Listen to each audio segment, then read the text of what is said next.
Hi friends, welcome to Madras bakery. இன்றைக்கி நம்ம சேனலில் என்ன பார்க்க போகிறோம் அப்படின்னா, விநாயகருக்கு பிடித்த சுண்டல், முக்கடலை சுண்டல்.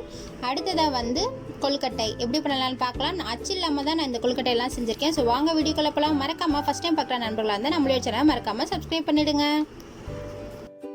நான் இன்றைக்கி 1/2 கிலோ அளவுக்கு கொண்டக்கடலை, அதாவது வெள்ளை கொண்டக்கடலை சொல்லுவாங்க இல்லைங்களா, அதை நல்லா ஊற வச்சு எடுத்து வச்சுருக்கேன்.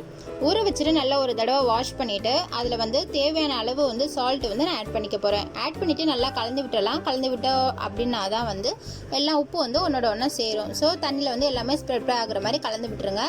கலந்து விட்டுட்டு இதை நான் குக்கருக்கு மாற்றிக்க போகிறேன். மாற்றிட்டு நல்லா இதை வேக வச்சு எடுத்து வச்சுக்கலாம்.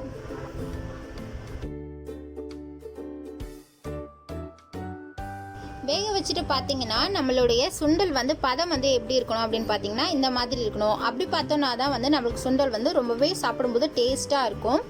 ஸோ இப்போ நான் ஒரு பேனில் தேவையான அளவு ஆயில் ஆட் பண்ணியிருக்கேன். ஆயில் நல்லா ஹீட் ஆனதுக்கு பிறகு நான் கொஞ்சம் உளுந்து, கடுகு, கொத்தமல்லி, கருவேப்பிலை, காஞ்ச மிளகாய் இதெல்லாம் நான் தனித்தனியாக எடுத்து வச்சுருக்கேன். எடுத்து வச்சுட்டு ஃபஸ்ட்டு கடுகு நல்லா வெடிக்க விட்டுறலாம். வெடிச்சதுக்கு பிறகு நம்ம உளுந்து ஆட் பண்ண போகிறோம். உளுந்து ஆட் பண்ணிவிட்டு அடுத்ததாக நம்ம காஞ்ச மிளகாய் குட்டி குட்டியாக நறுக்கி வச்சுருக்கோம் இல்லைங்களா, அதை காஞ்ச மிளகாயை ஆட் பண்ணிக்கலாம்.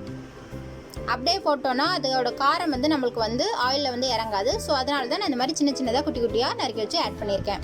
ஆட் பண்ணிவிட்டு அடுத்ததாக கருவேப்பிலை ஆட் பண்ணிடலாம்.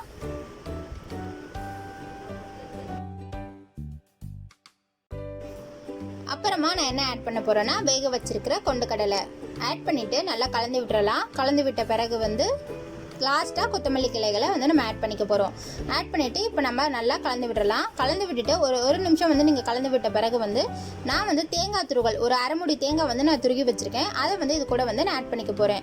ஆட் பண்ணிவிட்டு நல்லா கலந்து விட்டுருங்க. ஒரு அரை நிமிஷம் நீங்கள் கலந்து விட்டால் போதும். ரொம்பலாம் தேங்காய் பூ போட்டுட்டு கலந்து விட தேவை அவசியம் கிடையாது. அவ்வளோதான், நம்மளுடைய சுவையான சுண்டல் அருமையாகவே ரெடி ஆயாச்சு. இதை நீங்கள் விநாயகர் சதுர்த்திக்கு சாமிக்கு கடவுளுக்கு படைச்சும் கும்பிடலாம். அல்லது குழந்தைங்க ஈவினிங் ஸ்நாக்ஸ் கேட்டாங்க அப்படின்னா நீங்கள் இதை செஞ்சு கொடுத்தீங்க அப்படின்னா குழந்தைங்களுக்கு ரொம்ப ஹெல்த்தியான ரெசிபியும் கூட. ஸோ அடுத்து நம்ம என்ன பார்க்க போகிறோம் அப்படின்னா, கொழுக்கட்டை தான் பார்க்க போகிறோம். இதுக்கு அச்சு இல்லாமல் நான் செஞ்சுருக்கேன். ஸோ வாங்க இப்போ வீடியோக்குள்ளே போகலாம். ஒரு பேனை நல்லா ஹீட் பண்ணிவிட்டு நான் 2 கப் அளவுக்கு அரிசி மாவு எடுத்திருக்கேன். பச்சரிசி மாவு எடுத்துகிட்டு நம்ம நல்லா இதை வறுத்து எடுத்து வச்சுக்கலாம். எனக்கு 2 கப் அளவுக்கு போதும். உங்களுக்கு தேவையான அளவு வேணுங்கிறத நீங்கள் வறுத்து எடுத்து வச்சுக்கோங்க. எடுத்து வச்சுட்டு அதே பேனில் தேங்காய் துருவல்களை நல்லா ஒரு மூடி அளவுக்கு நான் தேங்காய் துருவல் எடுத்து வச்சுருக்கேன். இதை நல்லா நம்ம இப்போ ட்ரை ரோஸ்ட் பண்ணி வச்சுக்கலாம். அதாவது நல்லா வறுத்து எடுத்து வச்சுக்கலாம். ஃபஸ்ட்டு நான் செய்ய போகிறது தேங்காய் பூரணம் செய்யலாம். அது செய்கிறதுக்கு முதல்ல ஒரு பேனில் 2 ஸ்பூன் அளவுக்கு நெய் ஆட் பண்ணிக்கலாம். ஆட் பண்ணிவிட்டு நம்ம வறுத்து வச்சுருக்கிற தேங்காய் துருவலை இது கூட ஆட் பண்ணிக்கலாம். ஆட் பண்ணிவிட்டு நல்லா கலந்து விட்டுருங்க. கலந்து விட்டுட்டு நான் 1 கப் அளவுக்கு தேங்காய் மூடிக்கு 1 கப் அளவுக்கு வெல்லம் ஆட் பண்ணிவிட்டு நல்லா கலந்து விட்டுருங்க. கலந்து விட்ட பிறகு ஒரு 3லேருந்து 4 நிமிஷம் போல் நல்லா குக் பண்ணி எடுத்தீங்க அப்படின்னா நம்மளுடைய தேங்காய் பூரணம் ரெடி ஆகிடும். அடுத்ததாக பார்க்க போகிறது விநாயகருக்கு ரொம்ப மிகவும் பிடித்த எள்ளு பூரணம் எப்படி பண்ணலாம் அப்படின்றத பார்க்கலாம். அதுக்கு ஒரு பேனில் 2 ஸ்பூன் அளவுக்கு நெய் ஆட் பண்ணிக்கலாம். ஆட் பண்ணிவிட்டு எள்ளை ஃபுல்லாக அதில் கல் எதுவும் இருக்கா அப்படின்னு சொல்லிட்டு பார்த்துட்டு செக் பண்ணிவிட்டு எள்ளை முன்னாடியே மிக்சியில் நல்லா ஒரு ஒன்றும் பாதியமாக நல்லா அடித்து வச்சுக்கோங்க. அடித்து வச்சுட்டு நான் 1 கப் அளவுக்கு சேர்த்துருக்கேன். சேர்த்துட்டு நல்லா கலந்து விட்ட பிறகு நான் 1 கப் அளவுக்கு வெல்லம் ஆட் பண்ணியிருக்கேன். ஆட் பண்ணிவிட்டு நல்லா கலந்து விட்டுறலாம். அதே மாதிரி ஒரு 3லேருந்து 4 நிமிஷம் போல் நீங்கள் குக் பண்ணி எடுத்தீங்க அப்படின்னா நம்மளுடைய எள்ளு பூரணம் ரெடி ஆகிடும். இதை நம்ம தனியாக எடுத்து வச்சுக்கலாம். அடுத்ததாக பார்க்க போகிறது பொட்டுக்கடலை மாவு பூரணம். அதுக்கு ஒரு பேனில் ஃபஸ்ட்டு எடுத்தோடனே பொட்டுக்கடலை நல்லா வறுத்து எடுத்து வச்சுக்கோங்க. வறுத்துட்டு இது மிக்சியில் நம்ம பொடி பண்ணி எடுத்து வச்சுக்கலாம். ஒன்றும் பாதியமாக நல்லா உடச்சி எடுத்து வச்சுக்கோங்க. திருப்பி அதே பேனில் 2 ஸ்பூன் அளவுக்கு நெய் ஆட் பண்ணிவிட்டு வெல்லம் 1 கப் சேர்த்துருக்கேன். சேர்த்துட்டு நல்லா நம்ம இதை ஃபஸ்ட்டு உருக்கிக்கலாம். ஏன் அப்படின்னு பார்த்தீங்கன்னா, மற்றதுலலாம் நம்ம தேங்காய் துருவல், எள்ளு அந்த மாதிரி ஆட் பண்ணிப்போம். இதில் பொட்டுக்கடலை மாவு அப்படிங்கிறதுனால ஃபஸ்ட்டு வெல்லம் உருக்கி சேர்த்துடணும். அதுக்கப்புறமா பொட்டுக்கடலை மாவு வந்து நம்ம 1-2 வந்து உடைச்சிட்டு இந்த மாதிரி ஆட் பண்ணிக்கலாம். ஆட் பண்ணிட்டு நல்லா கலந்து விட்டீங்க அப்படின்னா வந்து நம்மளுடைய பொட்டுக்கடலை மாவு பூரணம் வந்து ரெடி ஆகிடும்.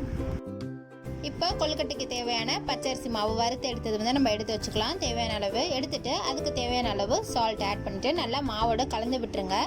எதுக்காக அப்படின்னு பார்த்தீங்கன்னா வந்து உப்பும் மாவும் வந்து ஒன்று சேர்ந்துச்சு அப்படின்னா தான் வந்து கொழுக்கட்டையில் வந்து நம்மளுக்கு உப்பு பதம் வந்து கரெக்டாக வந்து இருக்கும். அடுத்தது வந்து சுடுதண்ணி வந்து நான் ஏற்கனவே வந்து காய வச்சு மிதமான சூட்டில் வந்து எடுத்து வச்சுருக்கேன். கொஞ்சம் கொஞ்சமாக வந்து நம்ம கலந்து விட்டு நம்ம வந்து கொழுக்கட்டைக்கு தேவையான மாவு வந்து நம்ம பிசைஞ்சு எடுத்து வச்சுக்கலாம்.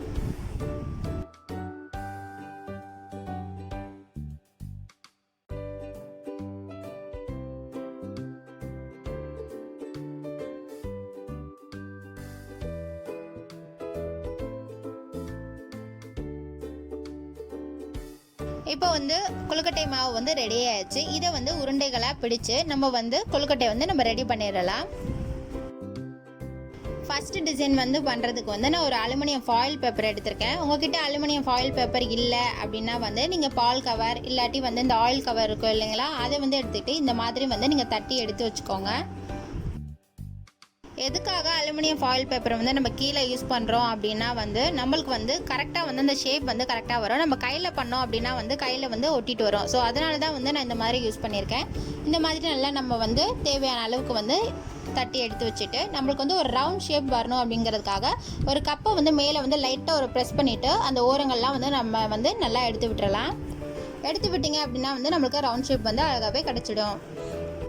நம்ம வந்து ப்ரெஸ் பண்ணும்போது அழுத்தி வந்து ப்ரெஸ் பண்ணிடக்கூடாது. நார்மலாக லைட்டாக ஓரளவுக்கு வந்து ப்ரெஸ் பண்ணிங்க அப்படின்னாவே வந்து நம்மளுக்கு வந்து அழகான ரவுண்ட் ஷேப் கிடச்சிடும். இதில் வந்து உள்ள ஸ்டஃபிங்காக நான் வந்து தேங்காய் பூரணம் வந்து வச்சுருக்கேன். வச்சுட்டு இந்த மாதிரி ஓரங்கள்லாம் வந்து நல்லா நம்ம வந்து அழுத்தி விட்டுறலாம்.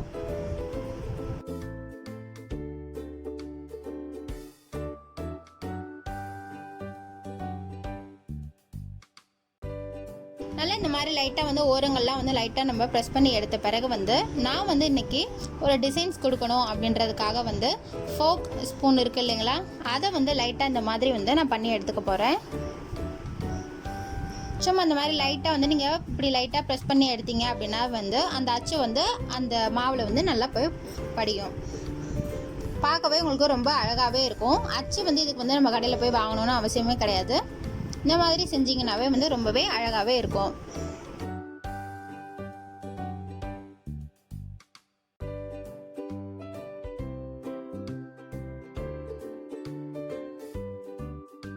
அவ்வளோதான், அச்சு இல்லாமல் பார்த்தீங்களா எவ்வளோ அழகாக வந்திருக்கு அப்படிங்கிறது. ஸோ வாங்க இப்போ அடுத்த பூரணம் வந்து நம்ம டிசைன்ஸ் வந்து எப்படி பண்ணலாம் அப்படின்றத பார்க்கலாம்.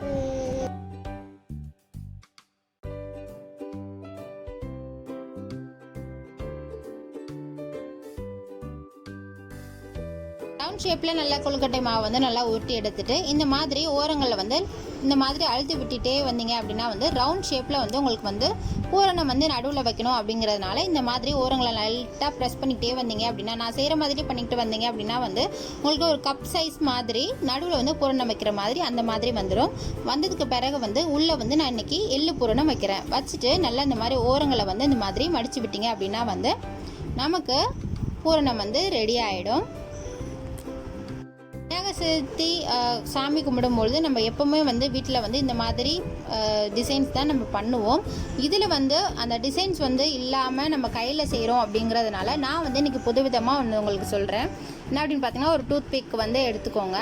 எடுத்துகிட்டு இந்த மாதிரி வந்து நீங்கள் ஓரங்களை வந்து லைட்டாக ப்ரெஸ் பண்ணால் போதும். ரொம்ப அழுத்தி விட்டீங்க அப்படின்னா வந்து உள்ள பூரணம் வந்து நம்ம வேக வச்சு எடுக்கும் பொழுது வெளியில் வந்துடும். ஸோ அதனால் லைட்டாக இந்த மாதிரி ப்ரெஸ் பண்ணி விட்டீங்க அப்படின்னா வந்து உங்களுக்கு அழகான அந்த ஷேப் மாதிரி கிடைக்கும்.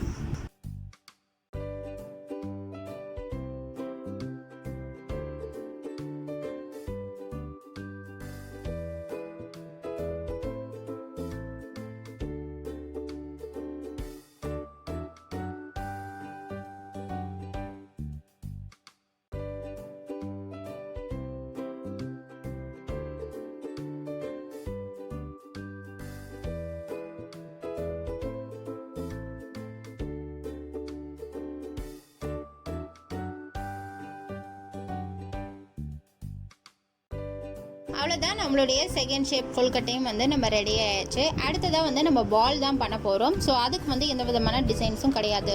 நல்லா வந்து இந்த மாதிரி ரவுண்டாக வந்து நல்லா மாவை வந்து உருட்டி எடுத்துக்கோங்க. உருட்டி எடுத்துகிட்டு லைட்டாக ஒரு ப்ரெஸ் கொடுத்துட்டு உள்ளே வந்து நம்ம பூரணத்தை வச்சு ஃபுல்லாக க்ளோஸ் பண்ணி நம்ம வந்து கொழுக்கட்டை வந்து ரெடி பண்ணிடலாம். இதுக்கு வந்து எந்த விதமான டிசைன்ஸும் தேவை கிடையாது. ரொம்பவே பார்க்குறதுக்கும் வந்து ஒரு பால் மாதிரி இருக்கும், ரொம்பவே அழகாகவே இருக்கும். இந்த மாதிரி நல்லா வந்து இந்த மாதிரி உருட்டி எடுத்துக்கோங்க. உருட்டி எடுத்துட்டு நடுவில் வந்து நம்ம வந்து பூரணம் வந்து எடுத்து வச்சிடலாம். இப்போ பார்க்கும்போது உங்களுக்கு தெரியும், அரை பாலை வந்து கட் பண்ண மாதிரி இருக்கும். இந்த சமயத்தில் உள்ளே வந்து பொட்டுக்கடலை பூரணம் வந்து நான் வச்சுக்கிறேன். வச்சுட்டு நல்லா இது மட்டும் செய்யும் பொழுது வந்து உங்களுக்கு வந்து வெளியில் வந்து உடஞ்சி வர மாதிரி இருக்கும். லைட்டாக அந்த மாதிரி வந்து எல்லாத்தையும் வந்து ஃபுல்லாக க்ளோஸ் பண்ணிவிட்டு லைட்டாக வந்து நீங்கள் இப்படி உருண்டை மாதிரி உருட்டி பிடிச்சிங்க அப்படின்னா வந்து நம்மளுடைய அடுத்த டிசைன் வந்து ரெடி ஆகிடும்.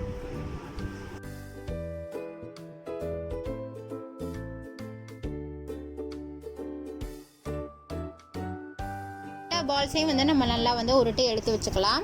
எடுத்ததுக்கு பிறகு வந்து நான் ஒரு இட்லி பாத்திரத்தில் வந்து ஒரு 10 நிமிஷம் போல் முன்னாடியே வந்து ப்ரீ ஹீட் பண்ணி வச்சுருக்கேன். வச்சுட்டு ஒரு இட்லி துணி இந்த மாதிரி போட்டுருங்க. போட்டுட்டு மேலே வந்து நம்மளோட கொழுக்கட்டையை வச்சு நம்ம எல்லா கொழுக்கட்டையும் வந்து நல்லா வேக வச்சு எடுத்து வச்சுக்கலாம். அவ்வளோதான், நம்மளுடைய அருமையான கொழுக்கட்டை வந்து ரெடி ஆயிடுச்சு. பூரணம் செய்யும் பொழுது நான் செஞ்ச கன்சிஸ்டன்சியில் நீங்கள் செஞ்சீங்க அப்படின்னா தான் வந்து நம்ம வேக வச்சு எடுக்கும் பொழுது பூரணம் வந்து நல்லா வந்து க்ரீம் கன்சிஸ்டன்சியில் கிடைக்கும். இந்த ரெசிபியை நீங்களும் வீட்டில் ட்ரை பண்ணி பாருங்கள். அடுத்த ரெசிபியோட அடுத்த வீடியோவில் நான் உங்களை சந்திக்கிறேன். தொடர்ந்து இணைந்திருப்போம். இது உங்கள் Madras bakery channel with signing off Anbarasi. Bye friends.